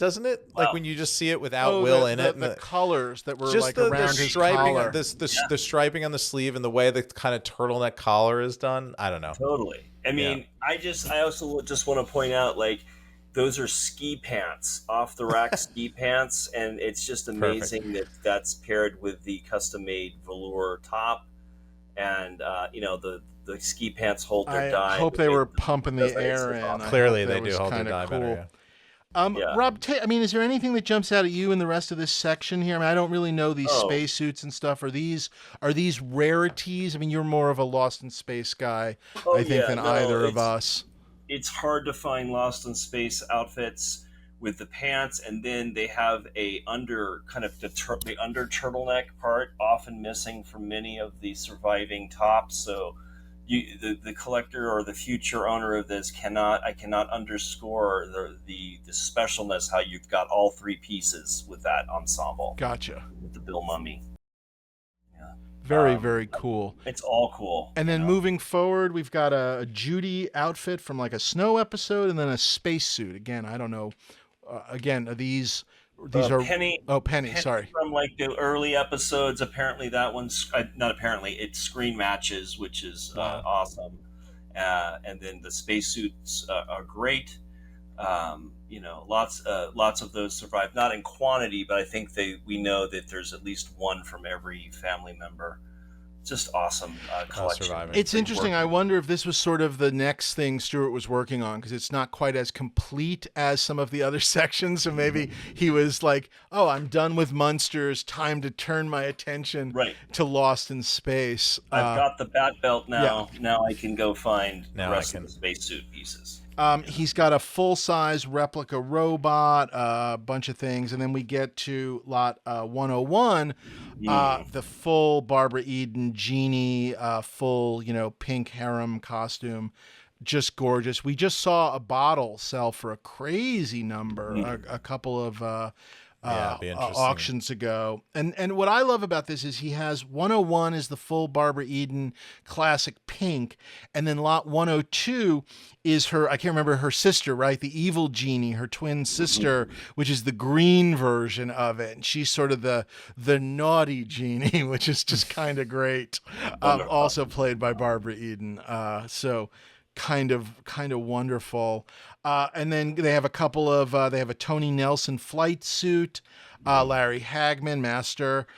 So just a really great collection. And then Star Trek. And this is another piece, 104, that this was from the Greg Jean auction as well. So Stuart was a big bidder in that auction. This is the Kirk that from the episode where they're all like older, right? Or whatever that was. Deadly Years. Right. Yeah. 105, a full Spock, really, really gorgeous Spock. With the phase 2 cuffs. Look at those bell bottoms. So those pants were when they were going to redo the new show. They took some of the old pants, put a new cuff on it, shortened it, right? And basically that made became them extra groovy. You know what I mean? For the 70s. For the 70s phase 2. That's really wonderful.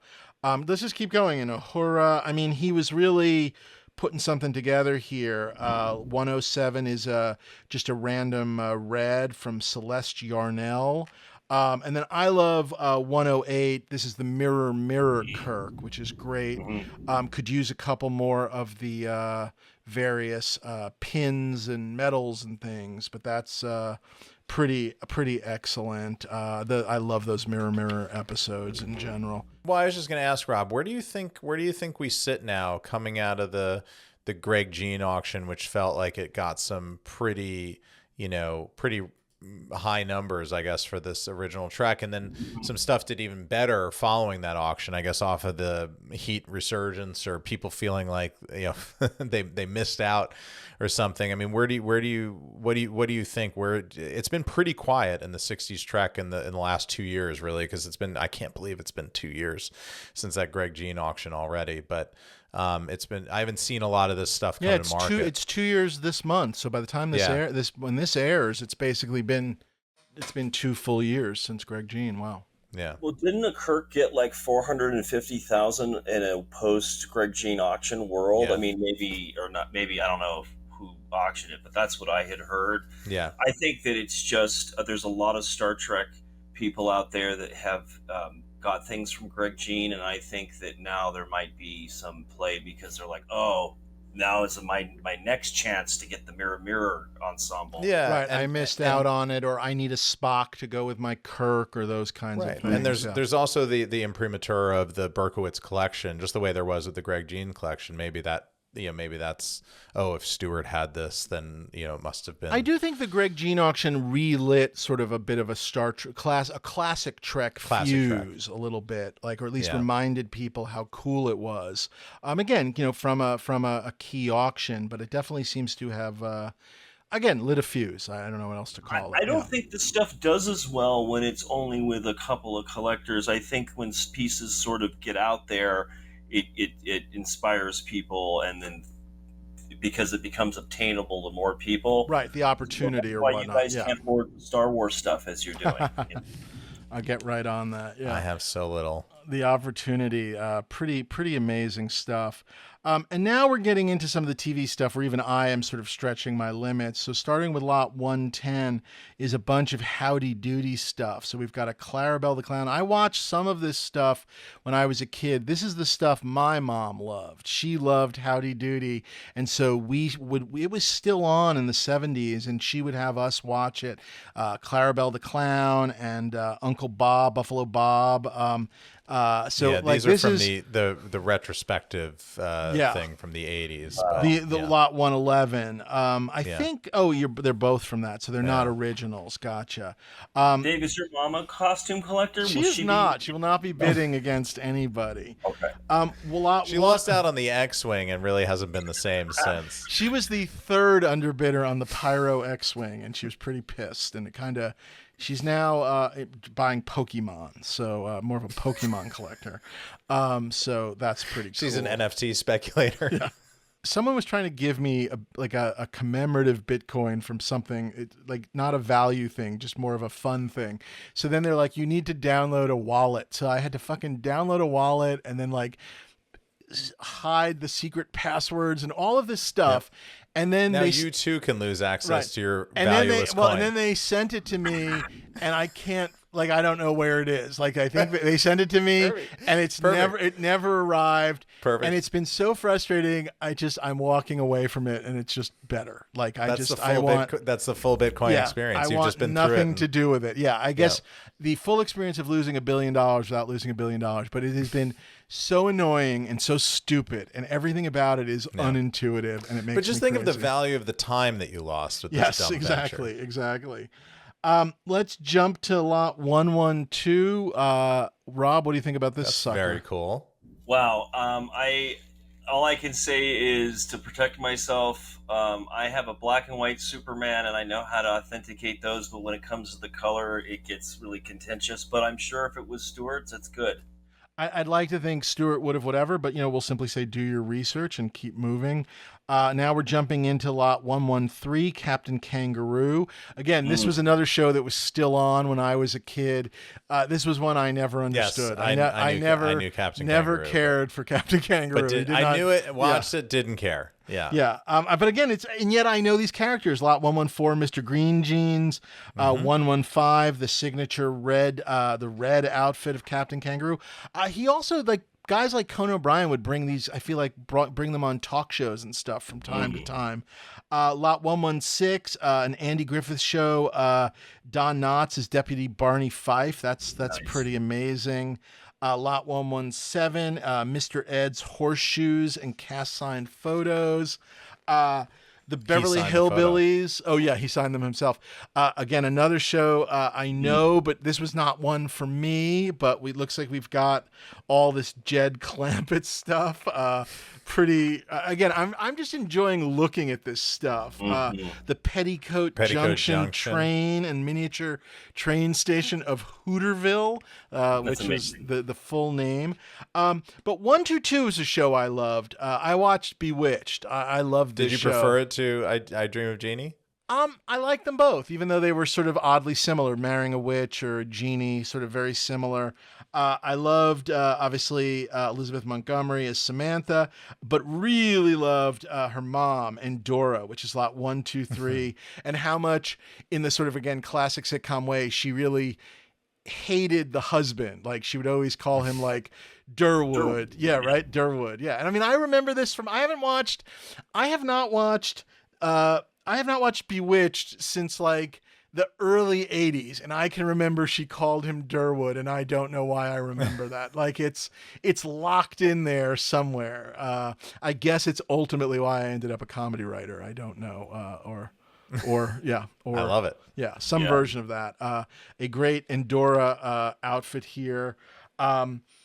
I mean, I'm just moving forward. 124, Gumby and Pokey clay figures. Again, I didn't watch this show. I knew them more from Eddie Murphy doing Gumby on Saturday Night Live. Saturday Night Live, that's what I know, yeah. But I do love this next section, which is the Get Smart section, starting with this shoe phone. Is great. Is this one you ever watched, Ryan, or no? Yes. I mean, I saw them, I would see episodes here and there. Because there's kind of the connection because of Don Adams with Inspector Gadget, which was very which I did, which I watched, of course, which kind of used the Get Smart personality a little bit. Yeah, and his voice, the way Inspector Gadget spoke, and yes. Get Smart, co-created by Buck Henry and Mel Brooks. A lot of people don't remember that. Yeah. A whole bunch of cool gadgets. Again, some of these things I recognize from being in other auctions. And again, Stuart either bought them or tracked them down and got them. 127, the stereophonic pistol. It's sort of a double gun, which is kind of hilarious. I love that. There's more. It's like something Mo would have made in the Yes, anti-gun episode of The Simpsons. A couple more various shoe phones, one with a dial, which is really kind of great.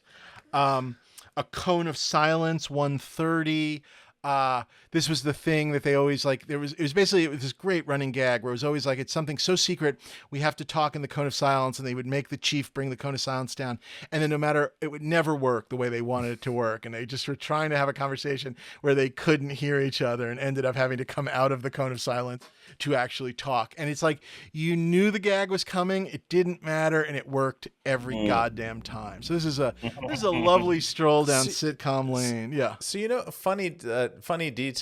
I always assumed that the cone of silence, people always say we're going to do this in the cone. It's become part of the sort of Urban Dictionary lexicon. We all know what everybody means.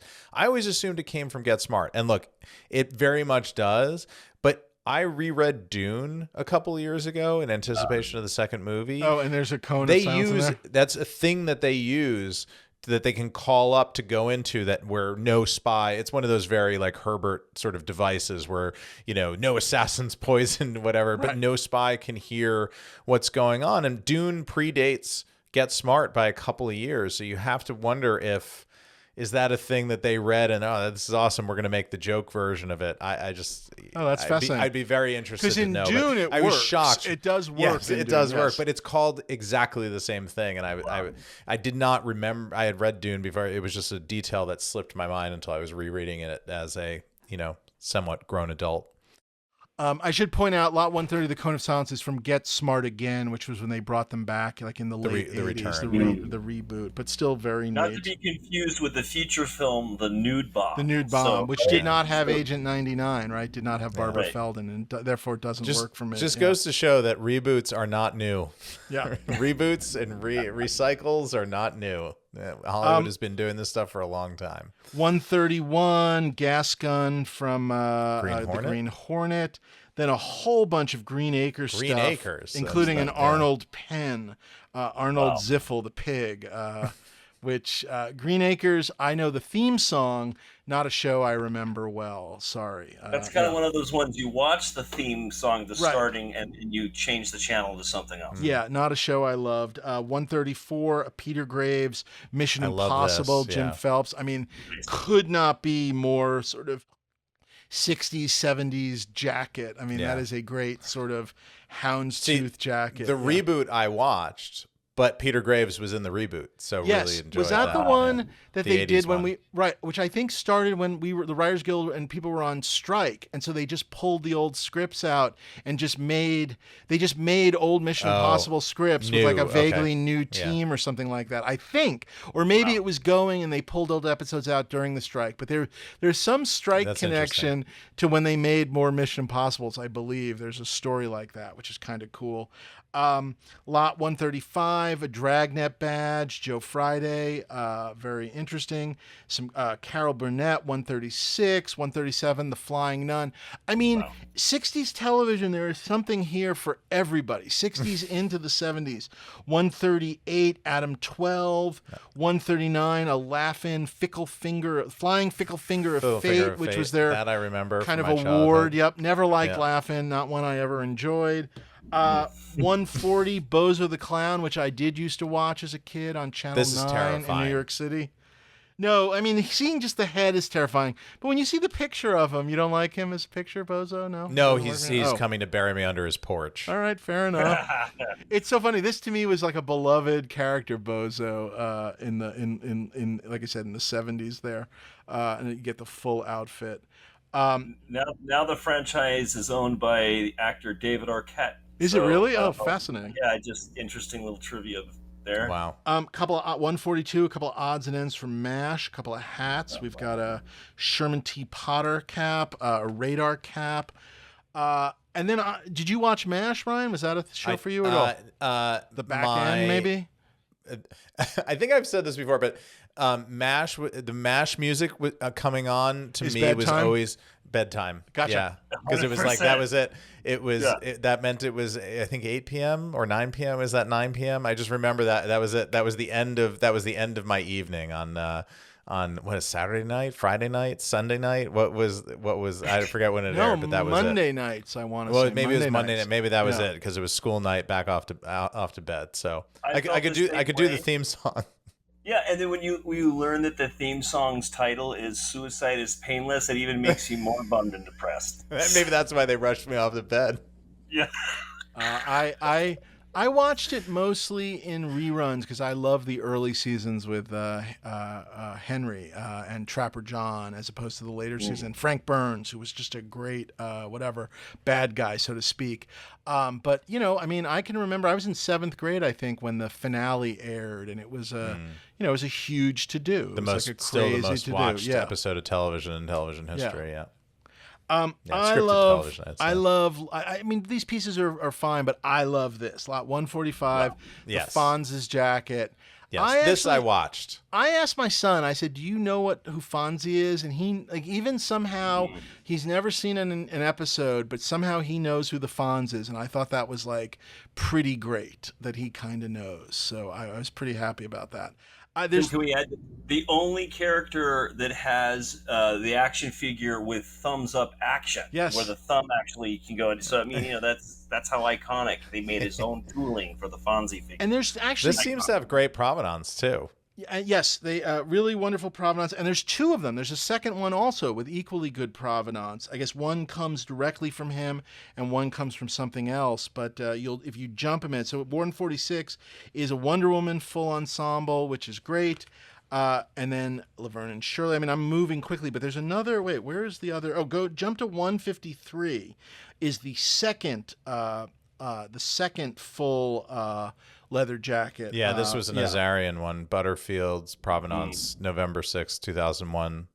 And then I guess bought by Azarian there and then sold later in his collection and through Profiles in History. Full-on label with H.W. Henry Winkler in it. Yeah. Really, really wonderful.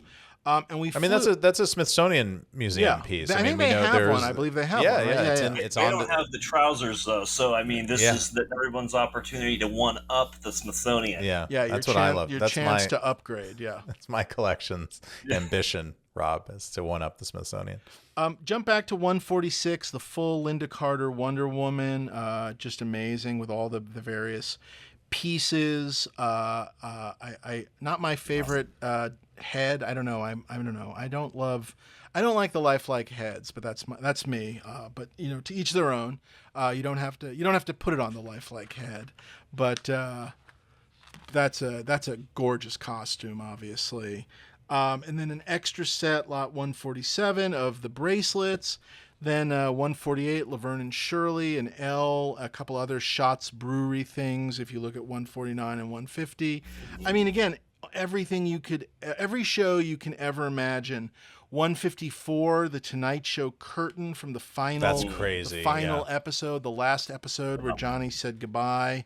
That I watched. I stayed up. I just knew that I was in 8th grade or whatever, and I knew that. Or 7th grade, I guess, at that point. But I knew that I just knew that was such. I'd never seen Johnny Carson before, but I knew it was such a big deal that it was ending, so I stayed up to watch it. Better late than never. Just get on the last episode. It took me longer to learn to appreciate Carson. I was a Letterman guy, but at some point, I guess because Letterman worshipped Carson so much, I took the time to kind of go, because he seemed, again, as a young kid, Johnny seemed a little corny, you know what I mean? And so, but I took the time to sort of just see sort of how effortless he was, both like with the audience, but also with the interviews and stuff. And there are just, you go back and watch some of these clips, especially when he has the great comedians on, the guys he loves, like, and it can be anybody from like Buddy Hackett, early Joan Rivers, to like Stephen Wright, who he like premiered on the show.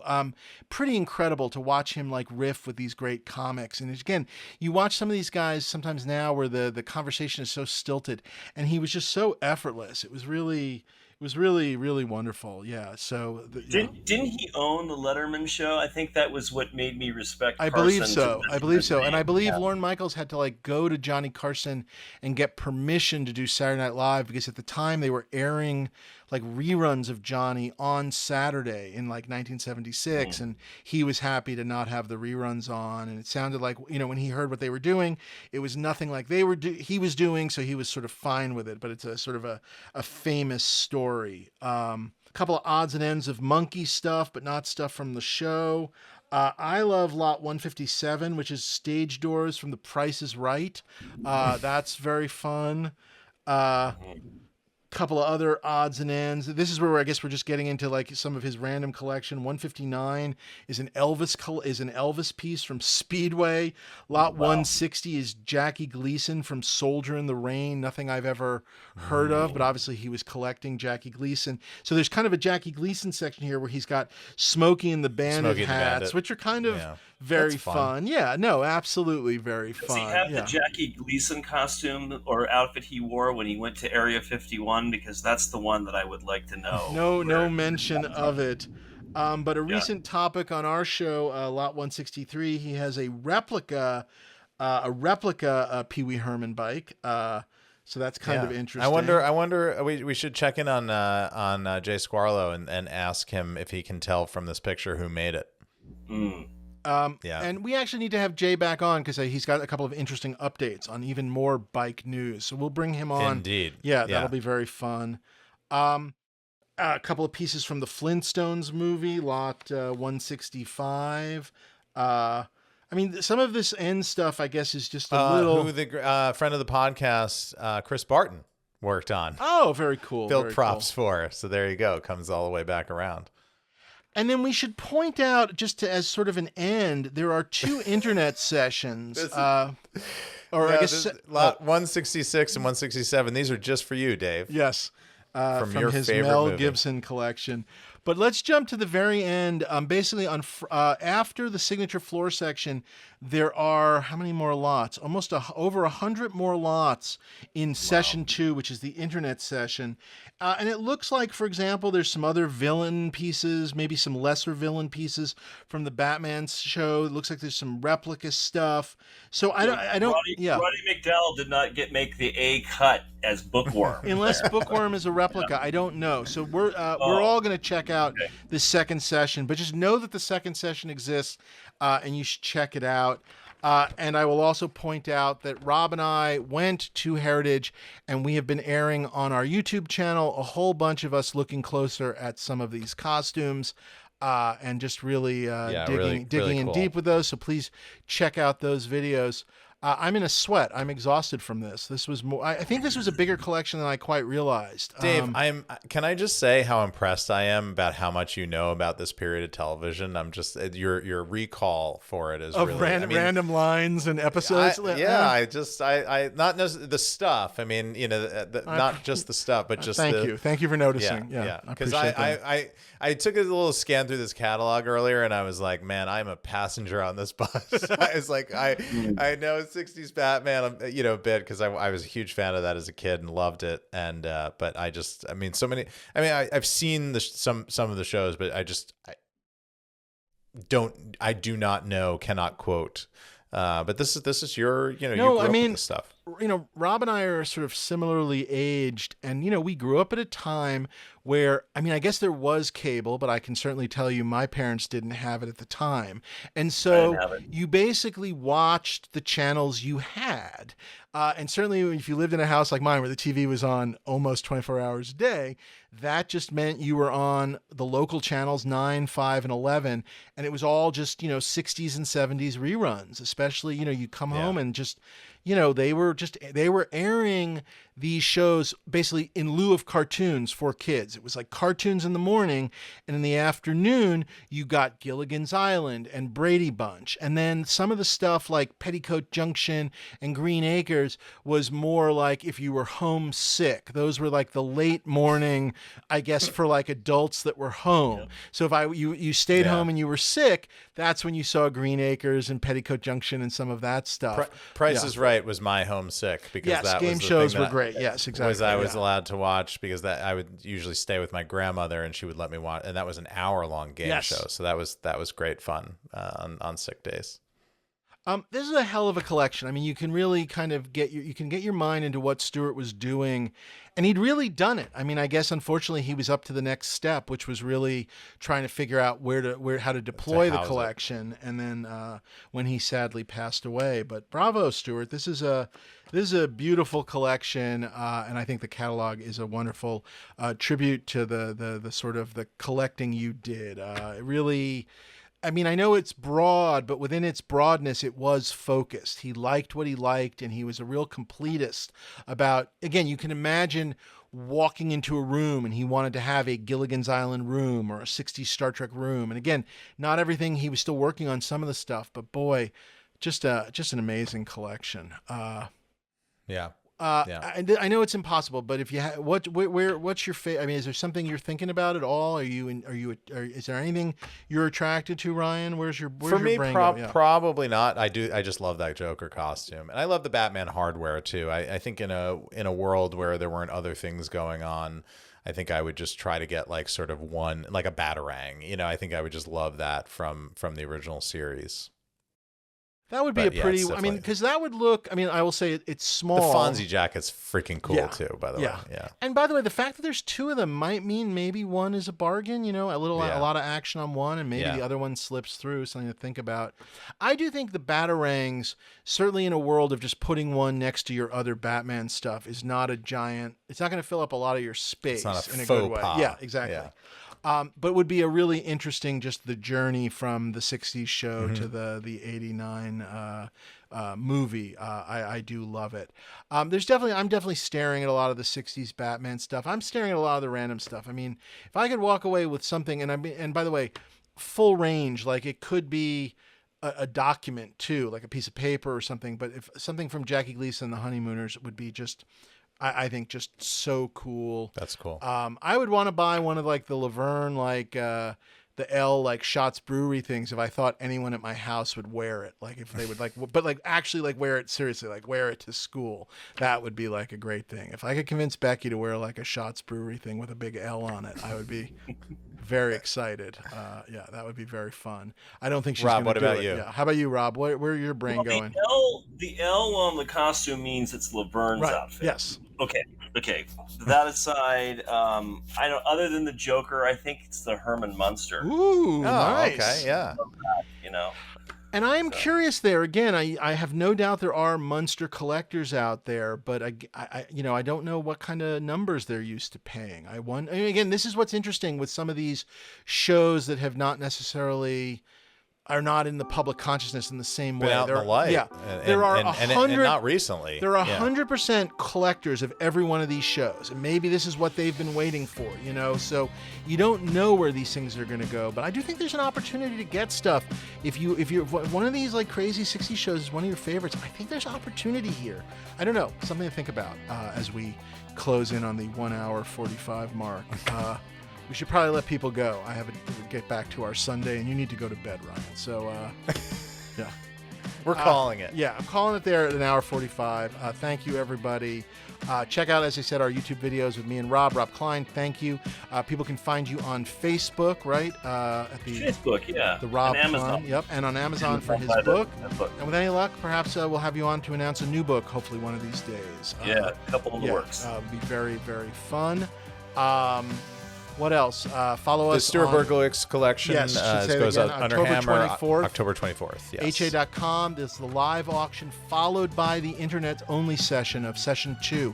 So check out what's in Session 2, because I need to check out what's in Session 2. There could be a couple of additional buried treasures in there, so worth checking that out. And we'll see you next time here on The Stuff Dreams Are Made Of.